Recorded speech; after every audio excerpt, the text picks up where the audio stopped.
తూర్పుగోదావరి జిల్లాలోని చింతలపూడి గ్రామం అది.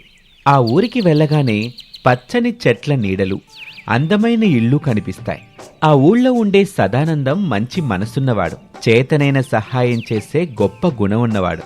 అది కొందరు అలుసుగా తీసుకొని అబద్ధాలు చెప్పి డబ్బులు తీసుకెళ్లేవాళ్లు. కాని అతని భార్య లలిత తెలివైనది. తన భర్త మంచితనాన్ని చేతకానితనంగా తీసుకుంటున్న ఊరివాళ్ల బుద్ధి చెప్పాలని నిర్ణయించుకుంది. ఒకరోజున రాజయ్య వచ్చాడు. సదానందం, అబ్బాయి ఉన్నావా ఇంట్లో అంటూ రాజయ్య పిలిచాడు. ఇంట్లో నుంచి సదానందం రాలేదు. లలిత వచ్చింది. లలితని చూసి చిన్నబుచ్చుకున్నాడు. తనలో తాను, ఇదేంటి సదానందం వస్తాడనుకుంటే ఈ లలిత వచ్చింది, సదానందం ఇంట్లో లేనట్టున్నాడు. అయినా సదానందం బాబాయి ఇంటికెళ్ళు, లలితకి చెప్పు డబ్బులు తీసుకొచ్చి ఇస్తుందని చెప్పాడని చెప్తే సరిపోద్దులే అని మనసులో అనుకొని పైకి లలితతో ఇలా అన్నాడు. అదే తల్లి, మీ అత్తయ్య హాస్పిటల్లో ఉంది, సదానందాన్ని డబ్బులు అడిగాను. ఇంటి దగ్గర లలితుంది బాబాయ్, వెళ్ళి అడిగి తీసుకోమని చెప్పాడు. ఒక నిమిషం మావయ్య, ఇప్పుడే వస్తాను. సరే తల్లి అని రాజయ్య చెప్పగానే లలిత లోపలికి వెళ్ళింది. రాజయ్య సంతోషపడ్డాడు. తనలో తాను, ఈ లలిత కూడా ఆ సదానందంగాళ్లాగానే ఒట్టి అమాయకురాల్లా ఉంది, దొందే, ఏం చెప్పినా నమ్మేసుద్ది, ఈ డబ్బులు తీసుకెళ్ళి అని అనుకుంటూ రాజయ్య మురిసిపోతూ ఉంటాడు. సదానందం పొలం పని ముగించుకొని ఇంటివైపు నడుస్తుంటే దారిలో అతనికి గోవిందం, సావిత్రి దంపతులు తారసపడ్డారు. మామయ్య, అత్తయ్య, ఎక్కడికో వెళ్తున్నట్టున్నారు? ఎక్కడికో కాదల్లుడు, మీ ఇంటికే. ఈ రోజంతా మీ ఇంట్లోనే తినాలని వస్తున్నాం. దానికేం భాగ్యం అత్తయ్య, పదండింటికి. అది కాదురా సదానందం, ఒక్కటే ఊరు, పక్క వాడల్లో ఇల్లులు, పండగ కాదు ఏ వేడుక లేదు, మీ ఇంటికొచ్చి 3 పూట్లా తినడం అర్థం కావటం లేదురా. ఇందులో అర్థం కాపోవడానికి ఏముందండి, అమ్మాయి లలిత కమ్మగా వంటలు చేస్తుంది, మనం కడుపు నిండా తింటున్నాము. అయినా ఊరంతా తినగలేంది మనం తింటేనే సదానందం ఆశ తరిగిపోతుందా, సరుకులు అయిపోతాయా? ఏం సదానందము, ఏం మాట్లాడవు? నేను ఇంటికి రమ్మనే చెప్తున్నాను కదా అత్తయ్య, పదండి అని చెప్పి ఇంటివైపు నడిచాడు. లలిత సంచి పట్టుకుని ఇంట్లో నుంచి బయటికొచ్చి తాళం వేసింది. పదండి మావయ్య. రాజయ్య అయోమయంగా చూస్తూ, నువ్వెక్కడికమ్మా కోళ్ళ? అత్తయ్య హాస్పిటల్లో ఉందని చెప్పావు కదా మావయ్య, పదండి, నేను కూడా హాస్పిటల్కి వస్తాను. అత్తయ్యని చూసినట్టుగా ఉంటుంది, అక్కడే మీకు డబ్బులు కూడా ఇస్తాను, వెంటనే హాస్పిటల్లో కట్టెదురుగాని అని లలిత అనగానే రాజయ్య కంగు తిన్నాడు. వెంటనే తడబడుతూ, అబ్బే, నువ్వెందుకమ్మా హాస్పిటల్కి? ఆ వాసన అది నువ్వు తట్టుకోలేవు తల్లి. ముక్కుకి మాస్క్ వేసుకుంటానులే మావయ్య. అదే తల్లి, మీ అత్తయ్య రక్తపు వాంతులు చేసుకుంటుంది, అది చూస్తే అక్కడే నువ్వు కళ్ళు తిరిగి పడిపోతావు. నువ్వు వద్దులే అమ్మా కోళ్ళ, ఆ డబ్బులివ్వు, నేనెళ్ళి కట్టేస్తానులే. రక్తం కనబడకుండా నల్లద్దాలు పెట్టుకుంటానులే మావయ్య, అప్పుడు మొత్తం నల్లగా కనిపిస్తుంది కదా. పదండి ముందు హాస్పిటల్కి అని లలిత ఇంటి నుంచి కదులుతూ ఉండగా రాజయ్య తనలో తాను, వామ్మో, ఇప్పుడు ఈ లలిత హాస్పిటల్కి వస్తే నేను అబద్ధం చెప్తున్నానని తెలిసిపోద్ది. అప్పుడు ఖచ్చితంగా డబ్బులు ఎవరి కోసం మావయ్యా అని అడుగుద్ది. పక్కూర్లో ఉన్న నా 2వ భార్యకి నేను చెప్పలేనుగా, ఇప్పుడెట్టా అని అనుకుంటూ ఉండగా, మావయ్య, ఇక నుంచి బుద్ధిగా నేను చెప్పినట్టు నడుచుకోవాలి, లేదంటే. సదానందానికి చెప్పమాకమ్మా, నువ్వేం పని చెప్పినా నేను చేస్తానుగా. అయితే అడవికి వెళ్ళి కట్టెలు కొట్టి వాటిని కట్టెల కొట్లో అమ్మాలి. ఆ డబ్బులో సగం పెద్దత్తయ్యకి, సగం చిన్నత్తయ్యకి ఇవ్వాలి, సరేనా? ఇక చేసేది లేక రాజయ్య మౌనంగా ఒప్పుకొని అక్కడి నుంచి గొడ్డలు తీసుకొని తనలో తాను, ఎంతైనా కోడలి పిల్ల తెలివైందే అనుకుంటూ రాజయ్య వెళ్ళిపోయాడు.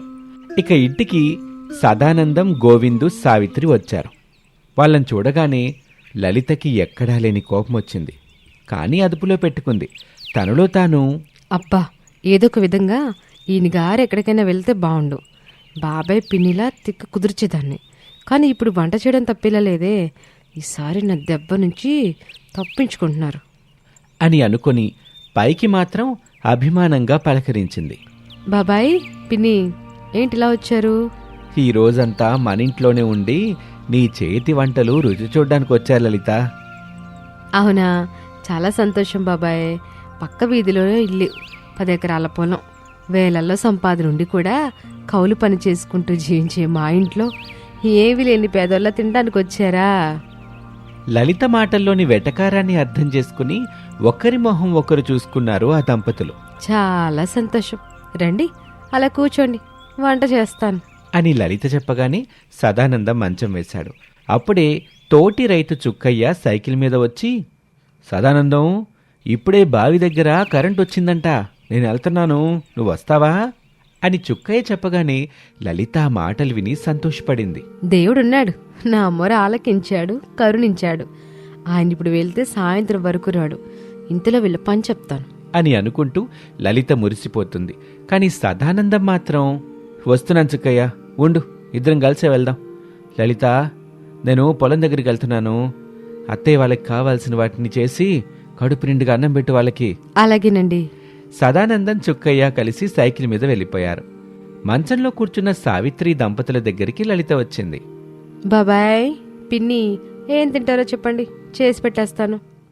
ఏం తింటామంటే ఏం చెప్తాను తల్లి, నీకు నచ్చింది ఏదో చేసి పెట్టు. పిన్ని, బాబాయి మొహమాట పడుతున్నాడు, నువ్వు చెప్పు. వంట కోసం ఆయరనపడ భక్తల్లి, పెళ్లి భోజనాలో కాకుండా సాదాసీదా భోజనాలో చేసే పాలకూర పప్పు, ఓ కూర చాలు. పప్పులో ఉల్లిపాయలు కాకుండా వెల్లుల్లి వేయి తల్లి, అయ్యైతే ఆరోగ్యానికి మంచిదిగా. ఒక మూకుడు అప్పడాలు, ఇంకో మూకుడు ఒడియాలు కూడా చేయి తల్లి. అట్టగే చారు పెట్టమ్మా, అప్పుడే అన్నం ముద్దగా కమ్మగా గొంతులోకి జారి కడుపులోకి వెళ్తుంది. అలాగే పిన్ని, మీరు ఇలా కూర్చుని మాట్లాడుకుంటూ ఉండండి అని లలిత లోపలికి వెళ్ళింది. గోవిందు సావిత్రి ఇద్దరూ ముచ్చట్లు పెట్టుకుంటూ ఉంటారు. లలిత ఇంట్లోకి వెళ్ళి పడుకుంటుంది. అలా సమయం గడుస్తూ ఉంటుంది. ఓ గంట దాటింది. ఏంటండి, లలిత తినడానికి ఇంకా పిల్లడం లేదు? నువ్వు చెప్పింది వెల్లిపాయ కారంగా సావిత్రి, ఇలా వెళ్ళి అలా చేసి పెట్టడానికి 10 రకాలుగా చెప్పావు, వాటిని ఎప్పుడూ తినని దానిలాగా. సావిత్రి ఏమీ మాట్లాడలేదు. సమయం గడుస్తూ ఉంటుంది. 2 గంటలు దాటింది. సావిత్రి దంపతులకి ఆకలవుతూ ఉంటుంది. నీరసంగా, వండండి, నేను ఇంట్లోకి వెళ్ళి లలిత ఏం చేస్తుందో చూసొస్తాను అని సావిత్రి ఇంట్లోకొచ్చింది. మంచం మీద పడుకున్న లలితని చూసింది. కోపం వచ్చింది. ఏమిటి తల్లి ఇది, వంటలు చేస్తానని చెప్పి ఇట్ట యువరానిలా పడుకున్నావు అని అరిచింది. గోవిందు ఆ అరుపు విని లోపలికి వచ్చాడు. లలిత బాధగా లేచి కూర్చుని, బాబాయ్, పిన్ని వంట చేయడానికి వెళ్తుంటే కాలు జారి పడ్డాను. కాలు చాలా నొప్పిగా ఉంది. నేను అరిచినా రాలేదు, పిలిచినా పలకలేదు. అతి కష్టం మీద లేచి మంచంలో పడుకున్నాను. అయ్యో తల్లి, మాకు వినపడలేదమ్మా, ఇప్పుడెలా ఉంది నీకు?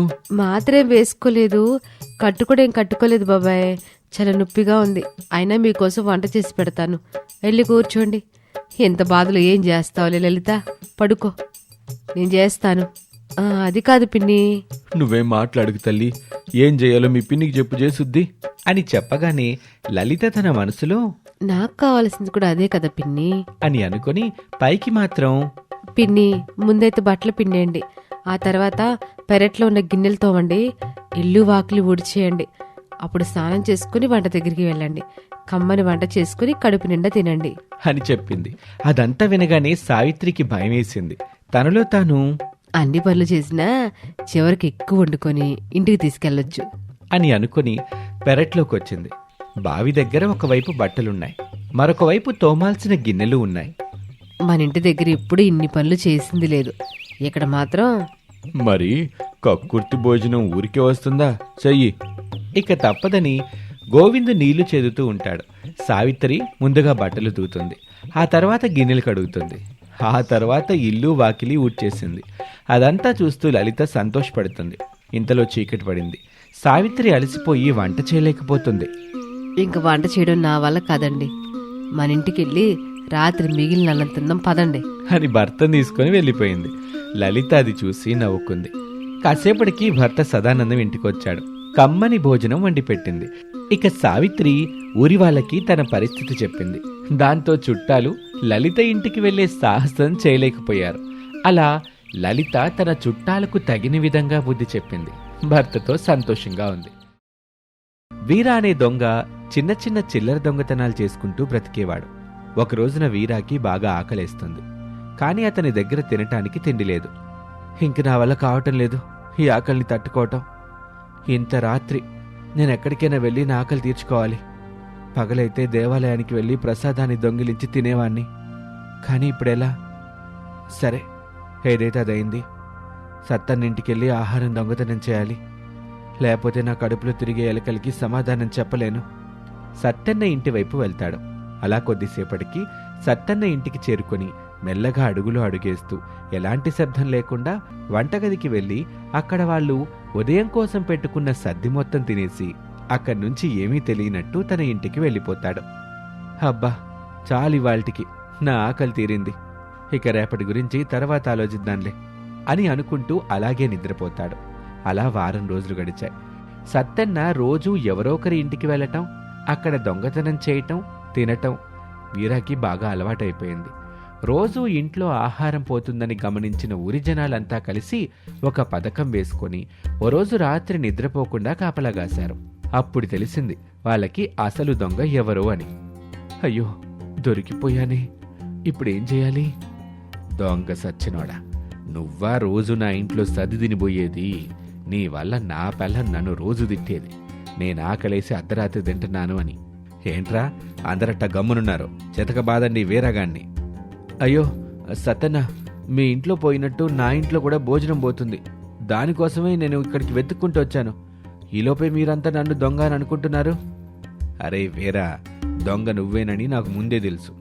ఎట్టాగంటే నేను రాత్రి మా ఇంట్లో దొంగతనంగా సర్దిదిని నీ ఎర్ర కండువ ఇక్కడే వదిలేసిల్లా. ఊళ్ళో నీ దగ్గర తప్ప ఇంకెవరి దగ్గర ఈ కండువ లేదు. నాకు నువ్వే దొంగని ముందే తెలుసు. ఎవరికి ఎందుకు చెప్పలేదంటే నేను నీ మీదకి కావాలని చెప్తున్నాను అనుకుంటారు కదా, అందుకేరా ఈ పథకం వేశాను. ఇప్పుడు దొరికావు అని అంటాడు. ఊరి వాళ్ళంతా వీరాని తిట్టని తిట్లు తిట్టి అక్కడి నుంచి వెళ్ళిపోతారు. ఇక వీరా ఆ తిట్లన్నీ వినలేక అక్కడి నుంచి బాధగా వెళ్ళిపోయాడు. ఇక ఆ రోజు నుంచి ఊరి వాళ్ళంతా వీరాని దొంగ దొంగ అని పిలవటం మొదలుపెట్టారు. కానీ వీరా అన్ని తిట్లు తిన్నా కూడా ఏమాత్రం దొంగతనాలు చేయడం మానలా. ఓ రోజున ఊరి జనాలంతా రచ్చబండ దగ్గరికి చేరుకుని గుసగుసలాడుతున్నారు. అది చూసిన వీరా, వీళ్ళేంటి అంతా ఒకచోట చేరి గుసగుసలాడుతున్నారు, వెళ్ళి ఏం మాట్లాడుకుంటున్నారో వినాలి అని చెట్టుచాటు నుండి వాళ్ళు మాట్లాడుకున్నవన్నీ వింటూ ఉంటాడు. రాములు పక్కూర్లో ఒక సన్యాసి ఉన్నాడంట. ఆయన చాలా మహత్యం కలిగిన వారంట. అవును పారిజాతం, ఆ స్వామీజీ గురించి నేను కూడా విన్నాను. ఆ స్వామీజీ మనూరుకు కూడా వస్తే ఎంత బాగుంటుందో కదూ. నిజమే రాములు, చూద్దాం. ఆయన అన్ని ఊర్లోకి వచ్చి మంచి చెడు చెప్పి వెళ్తారంట. చూద్దాం మనూరుకి ఎప్పుడు వస్తారో అని ఊరి వాళ్ళు ఆ స్వామీజీ గురించి మాట్లాడుకుంటుంటే వీరాకి అప్పుడే ఒక గొప్ప ఆలోచన వచ్చింది. వీళ్ళు ఆ స్వామీజీ నమ్ముతున్నారు కాబట్టి నేనే ఆ స్వామీజీలాగా మారు వేషం వేసుకుంటే ఎలా ఉండిద్ది అని ఆలోచిస్తూ ఇంటికి వెళ్తాడు. అలా ఆలోచించి చివరికి ఒక నిర్ణయం తీసుకుని ఆ రాత్రే మారువేషం వేసుకోవటం మొదలుపెట్టాడు. తన చిరిగిన దుస్తులు తీసి వాటి స్థానంలో కాషాయ వస్త్రాలు కట్టుకున్నాడు. దొంగగడ్డం జుట్టు పెట్టుకొని నుదుటిపై విభూతి రేఖలు దిద్దుకున్నాడు. అచ్చం ఒక సన్యాసిలాగా మారిపోయాడు. ఆ రాత్రే ఆ ఊరి బయట ఉన్న పురాతన శివాలయం దగ్గర మకాం ఏర్పాటు చేసుకున్నాడు. ఉదయం వీర సన్యాసి వేషంలో శివాలయం మెట్లపై కూర్చొని ఉన్నాడు. ఊరి జనం అతన్ని చూసి ఆశ్చర్యపోయారు. అరే, ఈయన ఆ పక్కూరు నుంచి వచ్చిన మహత్యం కలిగిన స్వామీజీ అయి ఉండాలి. స్వామీజీ సాష్టాంగ నమస్కారం. మా ఊరికి మీరాక మా అదృష్టం. ఊరి జనాలంతా గుంపులు గుంపులుగా వీరా దగ్గరికొచ్చి నమస్కరించి తమ కష్టాలు చెప్పుకోవటం మొదలుపెట్టారు. వీరా వారి ముఖాల్ని చూస్తూ వారిని తలకిందులు చేసే మాటలు చెప్పటం మొదలుపెట్టాడు. అప్పుడే లక్ష్మమ్మ, స్వామి, నేను చేసిన అప్పులు తీరడం లేదు.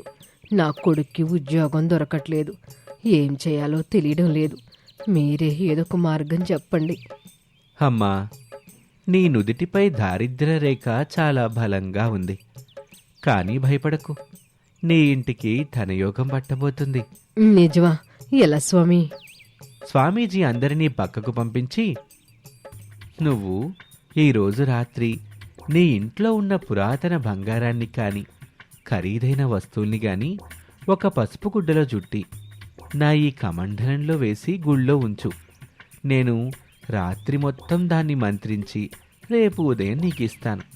అప్పుడు నీకు ధనయోగం పట్టి అప్పులన్నీ తీరి నీ కొడుక్కి వెంటనే ఉద్యోగం దొరుకుతుంది. కానీ ఈ విషయం ఎవరికీ చెప్పకు అలాగే స్వామి, మీరు చెప్పినట్లే చేస్తాను. అని మనసులో తన పాత వెండి పళ్ళెం స్వామీజీకి ఇవ్వాలని నిర్ణయించుకుంది. బాబా, నాకు పెళ్ళయ్యి 10 ఏళ్ళయ్యింది, కానీ సంతానం కలగట్లేదు. ఎంతమంది వైద్యుల దగ్గరికి వెళ్ళినా ఫలితం లేదు. మీరే దయ చూపాలి. బిడ్డ, నీ గర్భానికి ఒక మహాశక్తి అడ్డుగా ఉంది. అది చిన్నపాటి దోషం కాదు. దాన్ని పోగొట్టాలంటే నేను ప్రత్యేకంగా కైలాసం నుంచి తెప్పించిన మహామంత్ర శక్తిగల జలంతో అభిషేకం చెయ్యాలి. దానికి నేనేం చెయ్యాలి స్వామి? నువ్వు వెంటనే ఒక పట్టు వస్త్రం, 1000 రూపాయల దక్షిణ నా జోలిలో వేసి వెళ్ళు. ఈ రాత్రి నేను ప్రత్యేకంగా పూజ చేసి ఆ జలాన్ని నీకు రేపు ఉదయం ఇస్తాను. దాన్ని నీ భర్తతో కలిపి సేవించు. నెల రోజుల్లో శుభవార్త వింటావు. కానీ పూజా ద్రవ్యాలు సమకూర్చటం నీ బాధ్యత అని వీరా చెప్పగానే రాములమ్మ సంతోషంతో అంతకంటే అదృష్టం ఏముంది స్వామి, వెంటనే తీసుకొస్తాను అని అక్కడి నుంచి వెళ్ళిపోయింది. అలా ఆ రోజు ఒక్కొక్కరిగా సన్యాసి చెప్పినవన్నీ ఒకరికి తెలియకుండా మరొకరు తెచ్చి ఇచ్చారు. అలా ఆ వీర ఆ రోజు సన్యాసి వేషం అడ్డుపెట్టుకుని ఊరి వాళ్ళ దగ్గర డబ్బులు, భోజనం తీసుకున్నాడు. ఇలా కొన్ని రోజులు గడిచాయి. అయితే కొన్ని రోజులకి లక్ష్మమ్మకు ధనయోగం కలగలేదు, రాములమ్మకి సంతానం కలగలేదు. దీంతో ఊరి జనాలకి మెల్లమెల్లగా అనుమానం మొదలైంది. ఏంటో లక్ష్మమ్మ, బాబాకి బంగారం ఇచ్చి చాలా రోజులైంది, కానీ నా అప్పులు తీరట్లేదు. అవును, నాకేదో తేడా కనిపిస్తోంది. ఇంతమందికి ఆ బాబా అన్ని చెప్పాడు గాని ఎవరికీ మంచి జరగలేదు. అసలు ఆ సన్యాసి ఎవరో ఏంటో మనకెందుకు చెప్పకుండా డబ్బడగాలి? పగలంతా ఇక్కడే ఉండి రాత్రి ఎక్కడికి పోతున్నాడో ఏంటో ఎవరికి తెలియటంలా. ఇక అనుమానం పెరిగిపోయిన ఊరి జనాలు దొంగను పట్టిన పాత పథకాన్ని గుర్తు చేసుకున్నారు. ఓ రోజు రాత్రి వారంతా నిద్రపోకుండా శివాలయం దగ్గర కాపలాగాశారు. సరిగ్గా అర్ధరాత్రి దాటిన తర్వాత ఆ స్వామీజీ తన కాషాయ వస్త్రాలు తీసి మామూలు దుస్తులు వేసుకొని జోలెలో ఉన్న డబ్బు, బంగారం పట్టుకొని రహస్యంగా అడవిలోకి వెళ్ళబోతూ ఉండగా సట్టెన్న గట్టిగా కేక వేసి, ఆగరా దొంగ వెదవా! అయ్యో, దొరికిపోయానా? దొంగ సన్నాసి, నువ్వేనా వీరా? దొంగ సన్నాసి, మా బంగారం దొంగలించడానికి కొత్త యాషం వేసావా? ఎంత మోసం చేశావురా అని ఊరి జనాలంతా కలిసి వీరాని చితకబాదారు. అతన్ని ఊరి నుంచి వెళ్ళగొట్టారు. స్వామీజీ వేషంలో మోసం చేసిన ఈ సంఘటన తర్వాత ఊరి జనాలు వీరాని కేవలం దొంగ అని కాకుండా దొంగ సన్నాసి అని పిలవటం మొదలుపెట్టారు. అలా ఆ పేరు ఆ ఊళ్ళో శాశ్వతంగా వీరాకి అంటుకుపోయింది.